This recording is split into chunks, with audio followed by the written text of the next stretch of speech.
जिद्दू कृष्णमूर्ति की किताब the flight of the eagle से चैप्टर 7 भाग चौथा। भय विभिन्न प्रकारों के होते हैं। मृत्यु का भय, अंधेरे का भय, नौकरी छूटने का भय, पति या पत्नी का भय, असुरक्षा का भय, चीज़ों को पूर्ण न कर पाने का भय, प्रेम न मिलने का भय, अकेलेपन का भय, सफलता न मिलने का भय। क्या ये अनेक भय एक केंद्रीय भय की अभिव्यक्ति नहीं है? क्या एक सेंट्रल फियर से सभी किस्म के डर उत्पन्न नहीं होते? तो हम पूछते हैं, क्या हम किसी विशेष भय से निपटेंगे या हम भय के तथ्य से सरोकार रखते हैं? हम डर की प्रकृति को समझना चाहते हैं, ये नहीं कि किसी विशेष दिशा में भय खुद को कैसे व्यक्त करता है। यदि हम भय के केंद्रीय तथ्य से निपट सकते हैं तो हम किसी विशेष भय को हल करने का या उसके बारे में कुछ करने में सक्षम होंगे। तो अपने विशेष डर को न ले और यह कहे कि मुझे इसका समाधान करना चाहिए, लेकिन डर की प्रकृति और संरचना को समझे। Understand the nature and structure of fear itself. तब आप उस विशेष भय से निपटने में सक्षम होंगे। देखें कि यह कितना महत्वपूर्ण है कि मन ऐसी स्थिति में हो जिसमें किसी भी प्रकार का भय न हो, क्योंकि जब भय होता है तो अंधेरा होता है और मन सुस्त हो जाता है। तब मन मनोरंजन के माध्यम से विभिन्न पलायन और उत्तेजना, एस्केप्स और स्टिम्युलेशंस की तलाश करता है।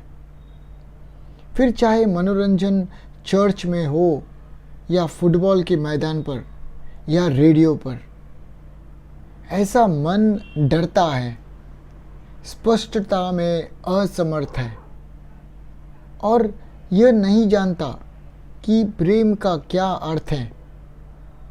ये खुशी को जान सकता है, लेकिन ये निश्चित रूप से नहीं जानता कि प्रेम का क्या अर्थ है।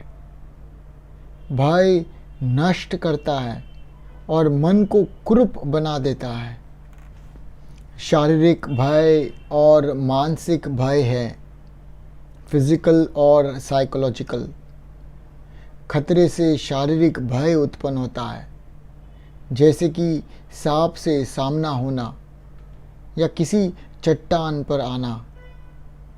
वह भय, खतरे से मिलने का भौतिक भय, क्या यह बुद्धि को नहीं दर्शाता है? वहाँ एक खाड़ी है, एक चट्टान है। मैं इसे देखता हूँ और मैं तुरंत प्रतिक्रिया करता हूँ। मैं इसके पास नहीं जाता। अब क्या वह डर बुद्धि नहीं है जो मुझसे कहती है सावधान रहो, खतरा है? वह बुद्धि समय के साथ जमा हुई है। कई लोग गिर गए हैं, या मेरी माँ या मेरे मित्र ने कहा है कि उस खाड़ी से सावधान रहना। तो भय की उस भौतिक अभिव्यक्ति में, फिजिकल एक्सप्रेशन में, मेमोरी और इंटेलिजेंस, स्मृति और बुद्धि एक साथ काम कर रही है। फिर उस शारीरिक भय जो किसी को हुआ है, उसका मनोवैज्ञानिक भय भी है। उदाहरण के तौर पे एक ऐसी बीमारी का जिसने बहुत दर्द दिया है और उस दर्द का ज्ञान विशुद्ध रूप से एक शारीरिक घटना होने के कारण हम नहीं चाहते कि इसे फिर से दोहराया जाए, और हमें इसका मनोवैज्ञानिक भय भी है, हालांकि ये अब वास्तविक नहीं है। अब क्या उस मनोवैज्ञानिक भय को समझा जा सकता है ताकि वो अस्तित्व में ही ना आए?